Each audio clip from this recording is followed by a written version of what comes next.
એના કાર્યકર્તાઓ માટે આજે સુવર્ણ દિવસ છે, કેમ કે જ્યાં ભારતીય જનતા પાર્ટીને આ સ્થાન પર પહોંચવા માટે હજારો કાર્યકર્તાઓએ બલિદાન આપ્યા છે અને જે ધરતી ઉપર ભારતીય જનતા પાર્ટીના સંસ્થાપક શ્યામા પ્રસાદ મુખર્જીએ જન્મ લીધો છે, એ બંગાળને આજે ભારતીય જનતા પાર્ટીએ 200થી ઉપર બેઠકો મેળવીને સર કર્યું છે.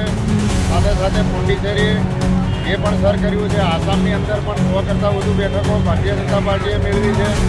સાથે સાથે તમિલનાડુમાં પણ કોંગ્રેસની સાથી પક્ષનું શાસનનો અંત આવ્યો છે અને સાથે આપણી કોંગ્રેસની વિધાનસભા જે બાય ઇલેક્શન હતું એ પણ ભારતીય જનતા પાર્ટી જીતી છે અને બંગાળને જીત્યા પછી એવું લાગે છે કે આ એક નારી શક્તિનો વિજય છે, કેમ કે બંગાળની અંદર નારીઓ પર અને માતૃશક્તિ પર જે કંઈ અત્યાચારો થતા હતા એનો જવાબ માતૃશક્તિએ બહાર નીકળી અને 92% જેટલું વિક્રમી મતદાન કરી અને ભારતીય જનતા પાર્ટીની 202 સીટો આવી છે.